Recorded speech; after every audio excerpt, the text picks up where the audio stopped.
d'être présent une nouvelle fois de plus, en nombre ce soir. Je sais que la simple évocation de poubelle à puce vous fait bondir aujourd'hui, mais espérons que cette fois-ci vous serez entendus et que nous pourrons sereinement trouver les solutions les plus adéquates à nos préoccupations. Et donc c'est à ce moment-là que je me tourne évidemment vers Madame la bourgmestre et très chers membres du collège communal. Je ne vous cache pas que c'est avec beaucoup de déception et d'interrogation que je prends la parole ici ce soir. Comme vous le savez, mon intervention est partagée par des centaines de familles. Une pétition a déjà récolté d'ailleurs le soutien de plus de 300 ménages.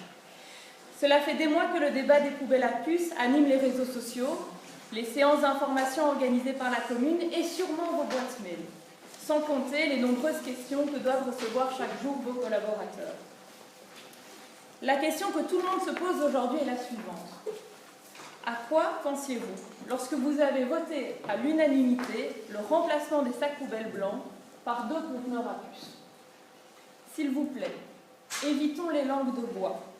Bien qu'elles soient biodégradables, ces langues de bois, bien entendu, ce projet n'a rien à voir avec la planète ou l'amélioration des conditions de vie de la population. Une fois de plus, c'est une question de gros sous.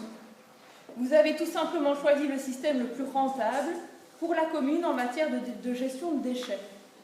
Personne ne vous a imposé les poubelles à puces, contrairement à ce que vous répétez tout le temps. Dans un article du 9 octobre 2019, la RTBF titrait « Sac ou conteneur à puces ». Je cite « Si le ramassage séparé des déchets organiques sera bientôt une obligation, les communes sont libres de choisir le dispositif qui leur paraît le plus adéquat en fonction de leurs caractéristiques, sac poubelle ou conteneur à puces. L'approche des uns et des autres est variable, explique Étienne Offergeld, que je pense que vous connaissez puisqu'il est directeur du département déchets de l'intercommunal de l'INBW. La structure du bâti n'est pas la même partout, explique-t-il ensuite. Les conteneurs à puces sont compliqués pour ceux qui habitent dans un appartement que pour les occupants d'une maison. Donc, en fonction de ces différents critères, les communes ont choisi des systèmes différents. Jusque-là, ça paraît logique. Mais voilà, contrairement à ce que dit l'article, le collège communal n'a pas pris en compte les personnes qui habitent en appartement. La seule question qui apparaît dans ce dossier, c'est la diminution du coût et l'intérêt d'imposer une taxe supplémentaire du citoyen. Parce que le problème avec les déchets, ce n'est pas la quantité de déchets, mais c'est bien le poids. Faire payer le citoyen en fonction du poids et du nombre de passages du camion poubelle rapporterait 2,5 fois plus pour un ménage de 2 personnes que l'ancien système à la commune. En d'autres termes, la facture passera de 121,50 € par an à 289 €. Épatant donc. Et si la commune avait choisi les sacs poubelles biodégradables, qu'est-ce qui se serait passé? Coûter 15 € de plus par an. Pas assez rentable, me direz-vous peut-être. Après, il fallait réfléchir à comment faire passer la pilule aux citoyens.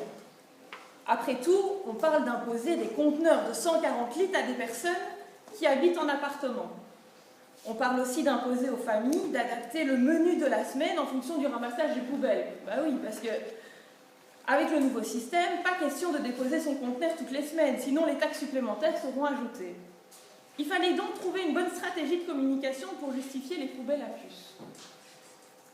Vous avez sûrement réfléchi, et vous avez réfléchi pas très loin, puisque vous avez dit la planète. Mais oui, les jeunes sont dans la rue, j'y étais. L'écolo est à la mode, et donc justifions une augmentation des taxes en faisant croire aux citoyens qu'il doit diminuer sa production de déchets pour le bien-être de la planète. Ce que vous appelez la politique du pollueur-payeur. Il y a donc le mauvais citoyen qui produit trop de déchets et qui pollue la planète, et celui-là, il mérite de payer cher et vilain. Bon, je vous avoue, cette stratégie n'a pas très bien fonctionné auprès de la population, on n'est pas tout à fait dupe.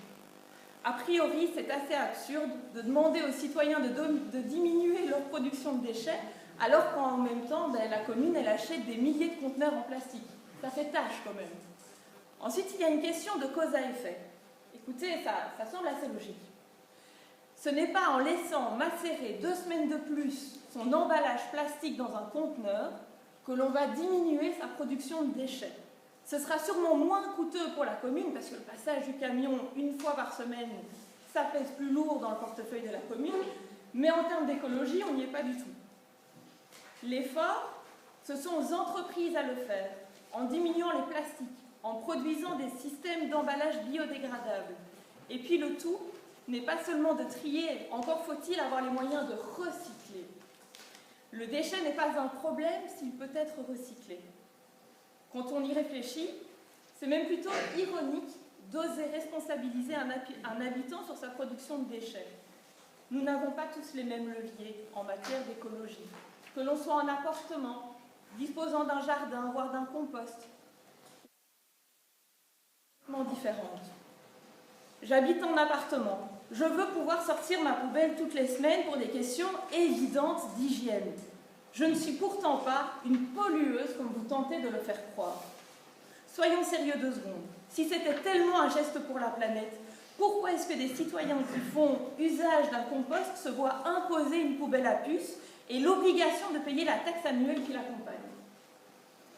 Pourquoi est-ce que vous n'avez pas consulté Alain, qui se trouve ici parmi nous, qui est ambassadeur de la propreté à Rive-Sanseur, qui, je le rappelle, nettoie régulièrement les rues de la commune de manière tout à fait bénévole? Ok, pour la planète, le chapitre est clos. Reste à réfléchir sur comment gérer le mécontentement et les questions des habitants. La commune a décidé d'accorder des dérogations, mais pas à tout le monde. Hein. N'oublions pas qu'il faut rentabiliser l'histoire. Alors là, vous avez fait très fort. Un numéro vert qui ne laisse aucune trace de l'appel ou de la question posée par le citoyen. De l'autre côté du fil, on raconte ce qu'on veut. Si bien que lorsque Sandrine a téléphoné au numéro vert pour demander une dérogation, on lui a répondu que ce n'était pas possible et qu'elle n'avait qu'à entreposer ses conteneurs dans une chambre d'amis. Quand Martin a demandé ce qui était prévu par la commune pour entretenir les conteneurs, on lui a répondu qu'il n'avait qu'à les nettoyer dans sa douche. Ben voyons. Eh bien, on se marre bien au numéro vert de l'IBOE, hein, mais je peux vous dire une chose, c'est que les familles rigolent nettement moins, je vous l'avoue. Et puis, il y a eu des séances d'information organisées par la commune. Une question n'a pas trouvé réponse. Lorsque Claire vous a interpellé pour vous demander si une réduction était prévue pour les BIM, la commune a répondu en séance d'information que ce n'était pas le moment. Donc, vous avez une citoyenne qui est BIM, disposait d'un système de réduction, elle se rend lors de la séance d'information, on lui répond « c'est pas le moment ». C'est comme ça que vous considérez les habitants de cette commune. Luc vous a remis en main propre un document de 6 pages auquel vous n'avez toujours pas répondu à ce jour. Alors, désolée, la tentation, elle était trop belle, mais je l'ai récupéré ce document et je vais à nouveau vous le donner. Je pense que c'était à vous qu'il avait été remis à l'époque, si je ne me trompe pas. Et bien entendu, la demande, c'est qu'il y ait des réponses à toutes ces questions et à toutes ces inquiétudes. Bref, des tas de questions restent en suspens, ou font l'objet de réponses à choix multiples en fonction de l'interlocuteur. Sécurité, entretien, garde partagée, critères de dérogation, dépôt clandestin, assurance familiale, tri sélectif, refus possible en cas de mécontentement, syndic indépendant de fiscalisation, accessibilité à Internet, etc. Les familles attendent des réponses claires aujourd'hui à leurs questions. Il y a 2 jours, la Bourgmestre nous a confié que 1500 dérogations avaient été accordées. C'est un bon début parce qu'aujourd'hui, beaucoup de familles attendent encore le passage d'un agent afin de constater qu'il ne leur est pas possible d'entreposer leur conteneur à puce chez eux. Malheureusement, vous avez également annoncé que les nouvelles dérogations étaient stoppées. On ne peut plus faire de nouvelles dérogations aujourd'hui. Et tant pis pour Sandrine. Tant pis pour Sandrine qui n'a pas au numéro vert alors qu'elle réunissait a priori toutes les conditions. Mais rassurez-vous, s'il vous plaît. Mais rassurez-vous, aujourd'hui, apparemment, une réponse va être donnée par le collège. Ce soir, nous sommes venus vous dire que nous ne sommes pas d'accord de payer des poubelles de luxe et nous sommes tous conscients qu'il s'agit d'un moyen pour faire peser lourd le portefeuille des habitants. Le seul poids qui changera n'est pas celui de nos poubelles. Non, non, non, non, mais celui de la facture pour le citoyen. Ou alors, comme nous l'a expliqué Madame Lebon, il faudra laisser les emballages au magasin. Comme ça, c'est pas moi, c'est lui. Je doute que ce soit une solution pour la planète, mais au moins, il y aura une chose positive, c'est que ça diminuera le poids de nos poubelles. Alors pourquoi ne pas aller mettre les emballages chez les voisins, dans les conteneurs, on les laisse dans les magasins, au moins notre facture sera sauvée. Ce que nous attendons aujourd'hui du collège communal, ce sont des engagements fermes, dans l'intérêt de toutes les familles présentes aujourd'hui et malheureusement d'autres familles qui n'ont pas pu venir. En d'autres termes, nous demandons trois petites choses. 1. Un système transparent et équitable en matière de demande de dérogation. Les dérogations doivent être examinées, qu'importe qui en fait la demande. Les critères qui sont pris en compte doivent être clairement identifiables. En toute transparence, un système de recours doit être prévu par la commune en cas de désaccord entre l'agent et le citoyen. Pour rappel, aujourd'hui, on appelle un numéro vert qui nous dit « on vous envoie un agent » et puis on attend, et on retéléphone et on réattend à nouveau. Une taxation juste et respectueuse du portefeuille des ménages. Tout augmente, me direz-vous, et je vous l'accorde. Mais pas de 2,5 fois par rapport au coût initial. Enfin, nous demandons une réglementation communale, clairement établie, qui trouve solution à toutes les préoccupations des familles. Nous ne voulons pas d'un numéro vert, mais d'une adresse mail, un service communal auquel on peut s'adresser, auquel on peut poser des questions et par lequel on recevra une réponse qui soit claire et qui soit équitable et qui soit les mêmes pour tout le monde. Nous ne manquerons pas évidemment de donner suite à l'interpellation communale si le collège persiste à maintenir son projet de poubelle à pluie en l'état. Ça c'est très clair, les gens sont venus aujourd'hui pour ça. Je terminerai par vous rappeler, Madame Lebon ainsi que très chers membres du collège communal, la phrase qui a conclu ce fameux discours à l'occasion des vœux de la commune. Vous avez dit, je cite, « Nous recherchons la bonne méthode tous ensemble, pour s'il y en a, corriger nos fautes. Car la seule vraie faute, je vous remercie. »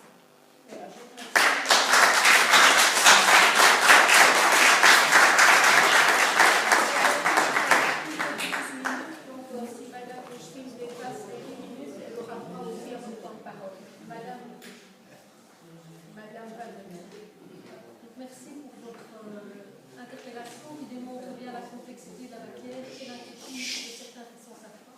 Il y a eu silence pour l'interpellation, je vais dire silence aussi pour ma réponse. Donc avant de répondre point par point, je tiens à rappeler deux sources d'informations auxquelles je vais faire référence qui sont disponibles sur le site internet de la commune. Il s'agit d'une part de la foire en question qui est accessible sur la page d'accueil et d'autre part du PowerPoint qui a été utilisé dans les réunions d'information et qui est disponible sous l'onglet Administration, documents et démarches. Donc permettez-moi également de rappeler le contexte du projet. Donc, à l'heure où nul ne peut ignorer les enjeux climatiques, désolé j'y reviens, et après avoir analysé les différents scénarios proposés par l'intercommunal pour la gestion des déchets à partir de 2020, le conseil communal a choisi à l'unanimité, vous l'avez rappelé, l'unanimité des membres présents, la solution la plus performante pour l'environnement, à savoir le système de double concours. Cette décision est parfaitement en accord avec les recommandations formulées dans sa déclaration de politique régionale et avec la législation européenne qui imposera le tri sélectif dès 2023. Donc vous avez raison, le tri sélectif il va être obligatoire, les conteneurs à plus ne sont pas obligatoires mais ils sont recommandés par le gouvernement. Donc le Conseil a fait le choix de favoriser le résultat environnemental par rapport au confort individuel. Il en va des déchets comme des autres matières en environnement. Aucune mesure d'amélioration ne se fera sans l'effort de la population. Votre première question, parce que je réponds à l'interpellation écrite qui m'a été transmise, donc votre première question concerne l'augmentation du coût lié au nouveau système. Les modèles de l'UNBW ne prévoient en effet pas de différence significative du coût global pour la commune, qui concerne d'une part la collecte et d'autre part le traitement, entre le système de sac et le système de double conteneur, moyennant que les citoyens adoptent les comportements attendus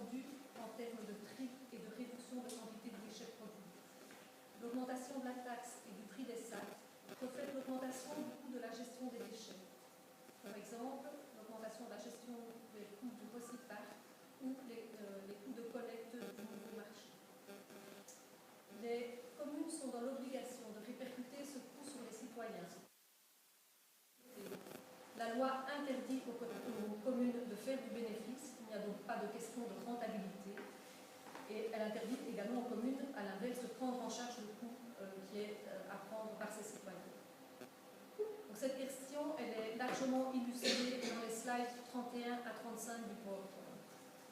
Les calculs concernant votre situation personnelle comportent des erreurs. Je reste à votre disposition pour les revoir. Mais outre les chiffres, il y a bien un point sur lequel vous avez raison. Le système s'avérera plus onéreux pour les personnes qui ne trient pas et ne diluent pas de quantité de déchets. C'est bien l'objectif du nouveau système par lequel le principe du pollueur-payeur sera accentué. Les questions 2 à 5 concernent les dérogations. La question numéro 2 concerne les critères. Les critères, ce sont les rues inaccessibles, sur base des informations qui nous sont transmises par le collecteur. La deuxième catégorie, ce sont les raisons médicales, qui sont justifiées par certificat médical de médecin. Et la troisième catégorie de dérogation, ce sont les logements inadaptés. Ils sont définis sur base d'un canevas qui est utilisé dans d'autres provinces et qui reprend toute une série de critères. Je vous transmettrai la feuille de ce canevas. Mais par exemple, il n'y a pas de dérogation si le logement dispose d'un jardin, d'un garage ou d'un espace latéral. Par contre, il y aura dérogation si c'est un logement à l'étage sans ascenseur et sans possibilité de stockage dans un rez-de-chaussée ou dans un local spécifique. L'objectif est clair, c'est d'avoir le moins de dérogations possible, parce que c'est un système standardisé, mais il y a bien sûr une compréhension de la réalité du terrain et des exceptions sont accordées.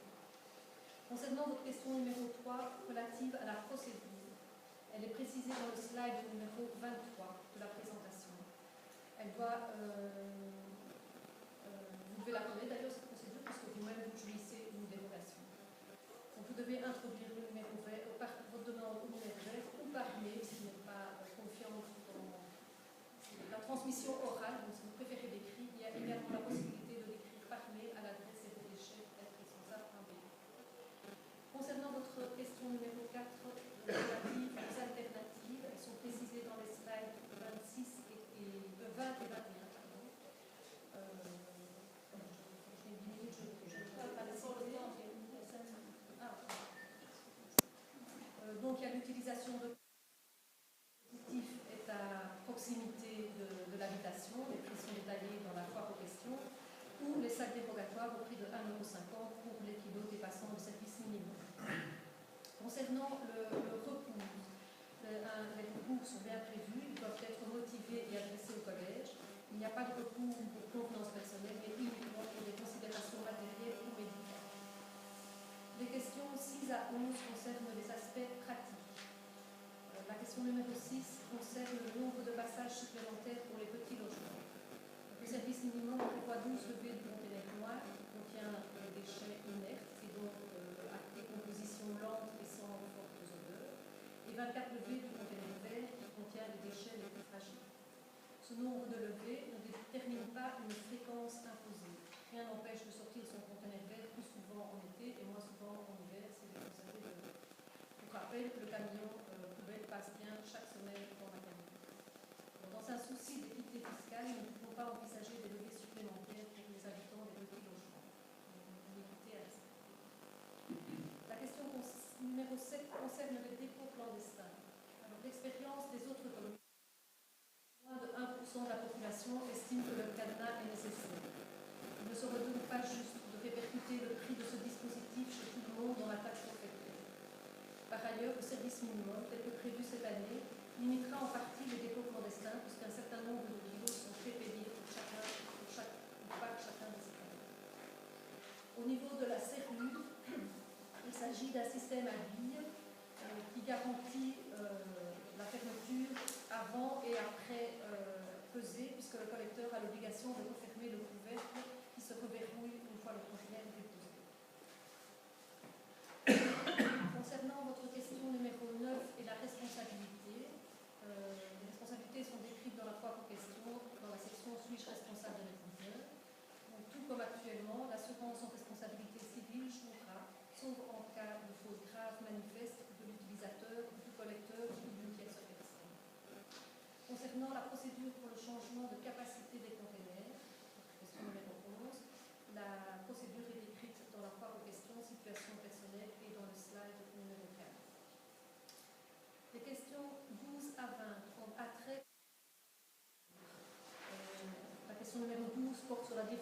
d'un pollueur. Donc un pollueur est défini par la quantité, donc le nombre de kilos de déchets produits. Nous sommes tous plus ou moins pollueurs. Nous avons fixé la cible à 100 kg par habitant par an, à partir de laquelle un prix progressif sera appliqué, tel que décrit dans le slide numéro 25. Le consommateur, contrairement à ce que vous dites, est responsable de ses choix et a un impact sur les producteurs. C'est le principe du consommateur actif. Concernant le nombre de conteneurs commandés, votre question numéro 13, il est de l'ordre de un peu moins de 20 000 conteneurs. Les conteneurs sont effectivement en plastique, mais faits de 90% de plastique recyclé. Leur durée de vie moyenne est de 10 ans, moins de 10 ans, et peuvent être recyclés en fin de vie. Les questions 14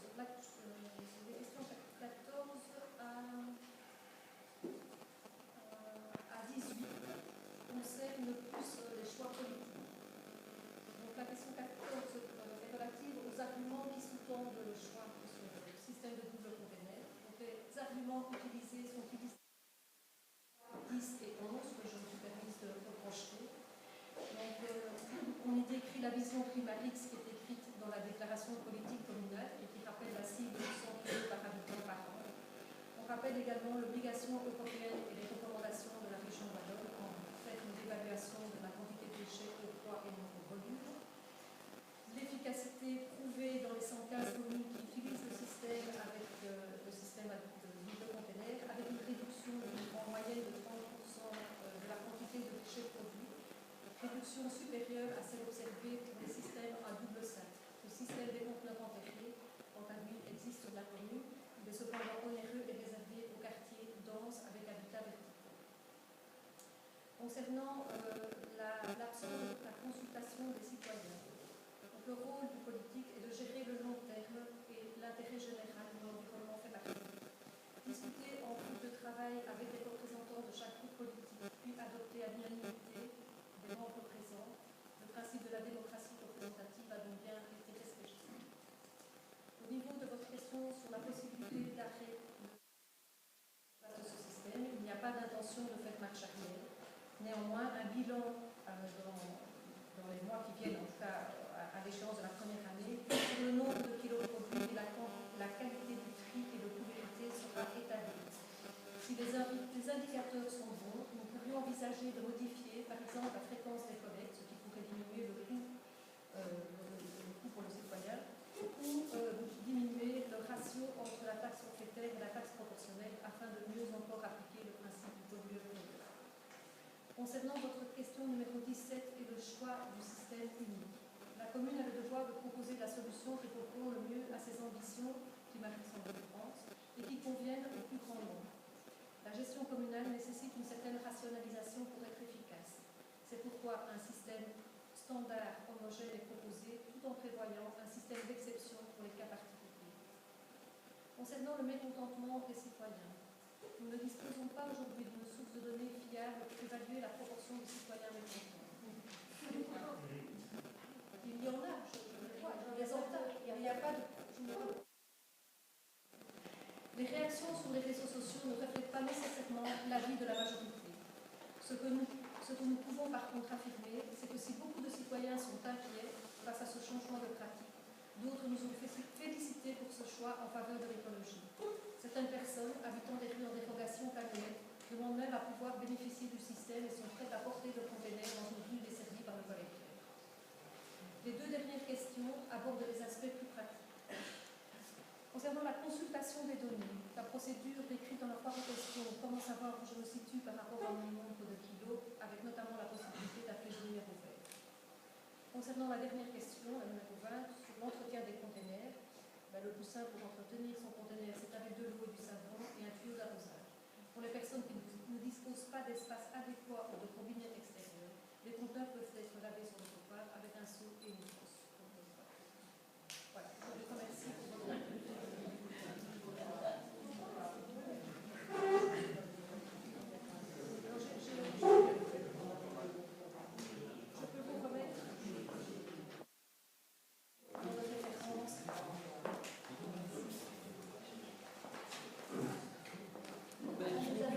Sur le groupe, du coup.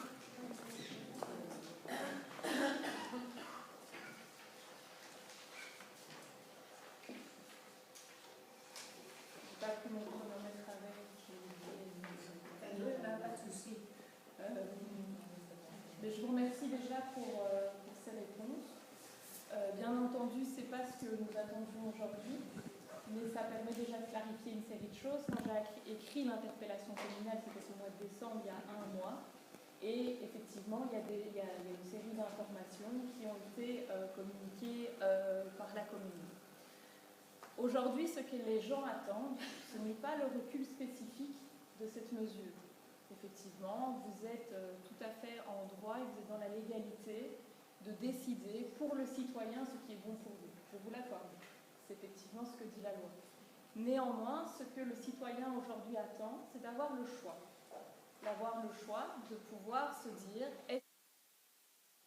je prends un sac biodégradable qui est tout aussi légal et qui est possible de faire, la CNBW vous le propose aussi, ou de faire appel au conteneur à puce. Et donc ça permettra de contenter tout le monde au final, puisqu'il y a des personnes qui sont effectivement positives à l'idée d'acquérir ce système de conteneur à puce, et d'autres qui sont plutôt demandeurs de pouvoir continuer avec des sacs. Et le projet écologique est tout autant maintenu puisque ce sont des sacs biodégradables. Donc en termes d'enjeux climatiques, en termes de diminution de déchets, on peut maintenir ces objectifs. On est tout à fait, on n'est pas dans le clan des pour ou des contre, on n'est pas dans une opposition frontale. On attend simplement de la part de la commune que ces systèmes de dérogation puissent faire l'objet d'une plus grande transparence et que ça puisse se faire via une adresse mail. Voilà, le citoyen adresse sa demande avec toutes les preuves à l'appui. D'ailleurs, il y a une dame qui est dans la salle qui a même son dossier avec toutes les preuves qui permettent de dire qu'aujourd'hui, elle n'a pas ces poubelles à puce, et d'avoir une réponse en disant un agent va passer, nous examinons votre dossier, et de pouvoir apporter une justification comme vous l'avez fait, avec des critères qui soient mesurables, qui soient quantifiables et qui permettent à chaque citoyen de pouvoir comprendre pourquoi est-ce que mon voisin a pu bénéficier d'une dérogation et pas moi. Ça, c'est le premier point. Et je pense qu'on n'est pas dans quelque chose, on ne monte pas la lune par rapport à cette demande. La deuxième demande, c'est, on est dans le même style, c'est un service. Un service réellement qu'on va rendre aux citoyens. Aujourd'hui, excusez-nous, mais moi j'ai vu sur les réseaux sociaux, c'était téléphone vert, et il y en a qui disaient que c'était le téléphone rose. On téléphone, on répond une fois sur un sujet, une fois on répond le contraire. Donc, à un moment donné, c'est la même chose. Les gens, ils ont besoin d'avoir des réponses à toute une série de questions. Il y a un papa, il est en guerre partagée. Ben non, on n'a jamais pu lui expliquer ce qui allait en être pour le coût des conteneurs. Il n'est pas spécialement contre les conteneurs à puce, il ne demande même pas spécialement une dérogation. Il a juste besoin d'avoir une réponse claire à ses interrogations. Et alors la troisième chose, parce que je me répète du coup, et j'en perds. Vous avez déjà plus de 3 minutes. Laissez-moi juste alors jusqu'à la troisième chose.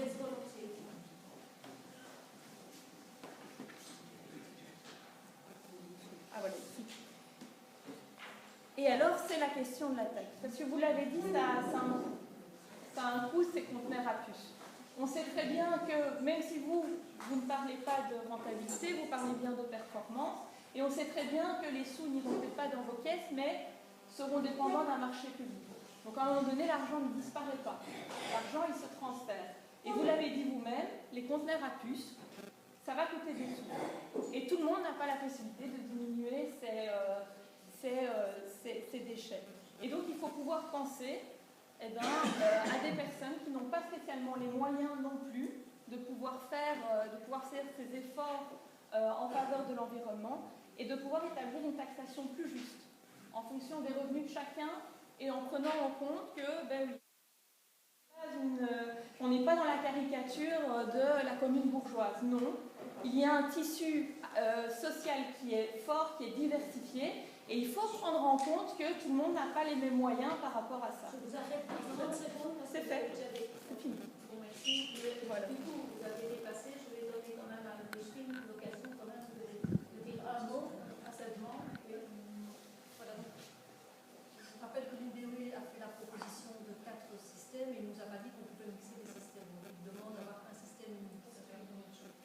La deuxième chose, c'est pour ça que j'ai mis le slide là, je vais quand même prendre 30 secondes pour l'expliquer. Donc, c'est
je ne peux pas. Combien de pourcents nul? Non, je ne peux pas. Allez, faites ces petites formes-là. Allez, Allez, faites ces petites formes-là. Finalement,